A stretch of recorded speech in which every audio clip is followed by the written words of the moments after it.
আসসালামু আলাইকুম ওয়া রাহমাতুল্লাহি ওয়া বারাকাতুহু।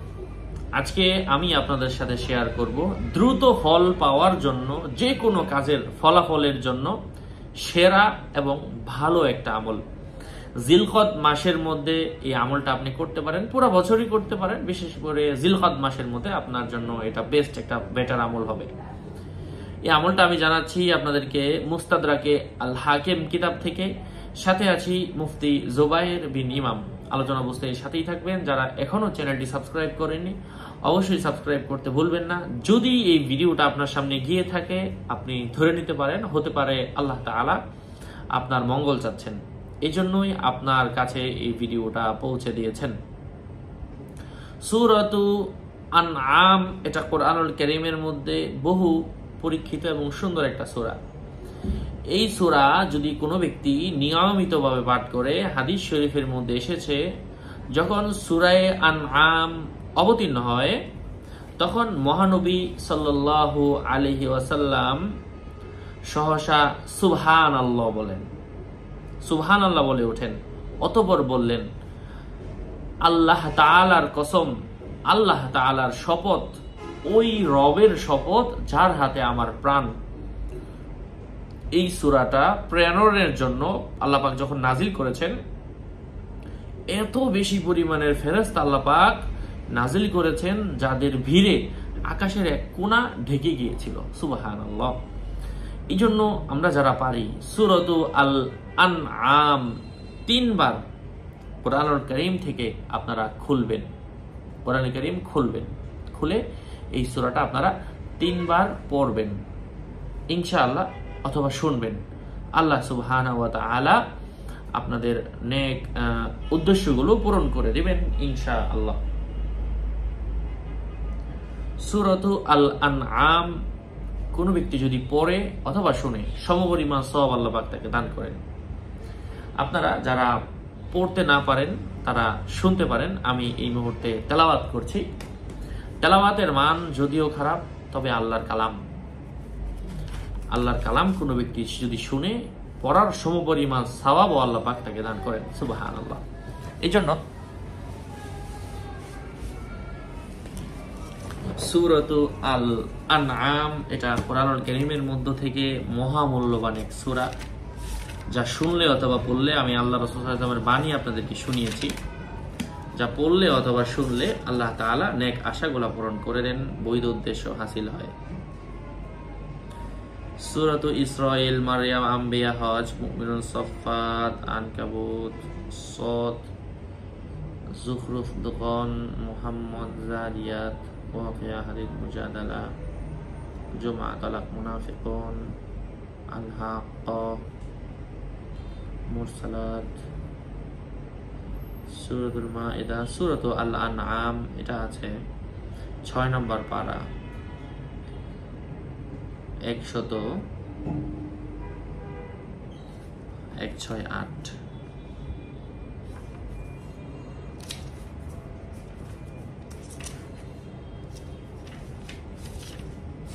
আমি কিছু আয়াত তেলাওয়াত করছি, যারা সাথে আছেন অবশ্যই মনোযোগ দিয়ে শুনবেন। আল্লাহ তাআলা আপনাদের এই তেলাওয়াতকে কবুল করে নেন।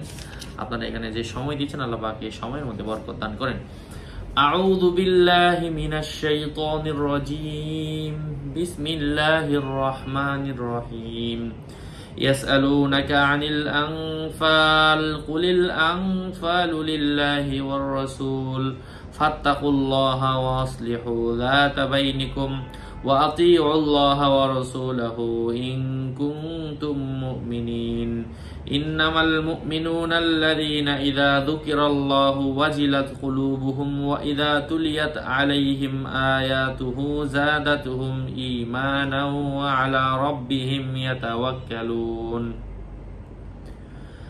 الذين يقيمون الصلاة ومما رزقناهم ينفقون أولئك هم المؤمنون حقا لهم درجات عند ربهم ومغفرة ورزق كريم كما أخرجك ربك من بيتك بالحق وإن فريقا من المؤمنين لكارهون يجادلونك في الحق بعدما تبين كأنما يساقون إلى الموت وهم ينظرون وإذ يعدكم الله إحدى الطائفتين أي أنها لكم وتود أن غير ذات الشوكة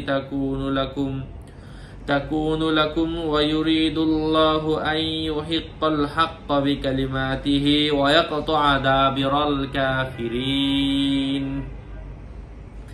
ليحق الله الحق بكلماته ولو كره المجرمون وإذ تستغيثون ربكم فاستجاب لكم أني ممدكم بألف من الملائكة مردفين وما جعله الله إلا بشرى ولتطمئن به قلوبكم وما النصر إلا من عند الله إن الله عزيز حكيم وإذ يغشيكم النعاس أمنة منه وينزل عليكم من السماء ماء ليطهركم به ويذهب عنكم رجز الشيطان وليربط على قلوبكم ويثبت به الأقدام إذ يوحي ربك إلى الملائكة أني معكم فثبتوا الذين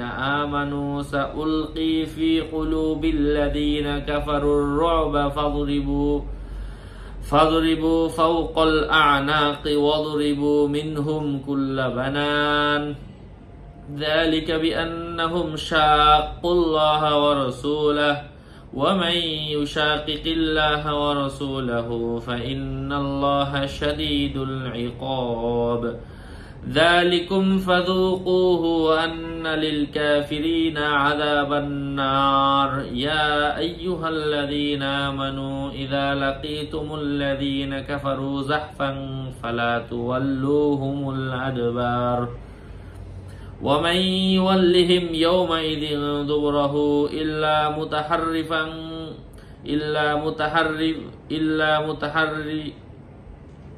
فلقتال أو متحيزا إلى فئة فقد باء بغضب من الله ومأواه جهنم وبئس المصير فلم تقتلوهم ولكن الله قتلهم وما رميت إذ رميت ولكن الله رمى وليبلي المؤمنين منه بلاء حسنا إن الله سميع بصير ذلكم وأن الله موهن كيد الكافرين إن تستفتحوا فقد جاءكم الفتح وإن تنتهوا فهو خير لكم وإن تعودوا نعد ولن تغني عنكم فئتكم شيئا ولو كثرت وأن الله مع المؤمنين يا أيها الذين آمنوا أطيعوا الله ورسوله ولا تولوا عنه وأنتم تسمعون ولا تكونوا كالذين قالوا سمعنا وهم لا يسمعون إن شر الدواب عند الله الصم البكم الذين لا يعقلون ولو علم الله فيهم خيرا لأسمعهم ولو أسمعهم لتولوا وهم معرضون يا أيها الذين آمنوا استجيبوا لله وللرسول إذا دعاكم لما يحييكم واعلموا أن الله يحول بين المرء وقلبه وأنه إليه تحشرون واتقوا فتنة لا تصيبن الذين ظلموا منهم خاصة واعلموا أن الله شديد العقاب واذكروا إذا أنتم قليل مستضعفون في الأرض تخافون أن يتخطفكم الناس فآواكم وأيدكم بنصره ورزقكم من الطيبات لعلكم تشكرون يا أيها الذين آمنوا لا تخونوا الله والرسول وتخونوا أماناتكم وأنتم تعلمون واعلموا أن الله أنما أموالكم وأولادكم فتنة وأن الله عنده أجر عظيم يا أيها الذين آمنوا إن تتقوا الله يجعل لكم فرقانا يكفر عنكم سيئاتكم ويغفر لكم والله ذو الفضل العظيم إذ يمكر بك الذين كفروا ليثبتوك أو يقتلوك أو يخرجوك ويمكرون ويمكر الله والله خير الماكرين وإذا تتلى عليهم آياتنا قالوا قد سمعنا لو نشاء لقلنا مثل هذا إن هذا إلا أساطير الأولين إذ قالوا اللهم إن كان هذا هو الحق من عندك فأمطر علينا حجارة من السماء أو ائتنا بعذاب أليم وما كان الله ليعذبهم وأنت فيهم وما كان الله معذبهم وهم يستغفرون আল্লাহ পাক আমাদেরকে আমলের তৌফিক দান করেন। এমন আরো এই সূরার মধ্যে আমি আয়াত পড়েছি 60 থেকে 64টা। আমি এই সূরার মধ্যে আয়াত পড়েছি মাত্র 30টা, কিন্তু এই সূরার মধ্যে আয়াত রয়েছে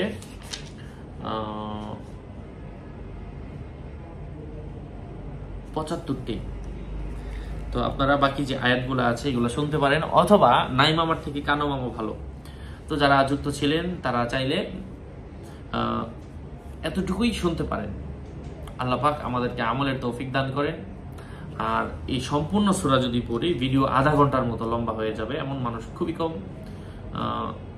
আপনারা এই জন্য যদি আরো কেউ শুনতে চান, আমরা অন্য আরেকটা তেলাওয়াত দিব যেখানে শুধু এই সূরাটা থাকবে। আপনারা এখানে আর কোনো কথা থাকবে না, তখন ওই সূরাটাও বারবার শুনতে পারবেন। আল্লাহ পাক আমাদেরকে আমলের তৌফিক দান করেন। আসসালামু আলাইকুম ওয়া রাহমাতুল্লাহ।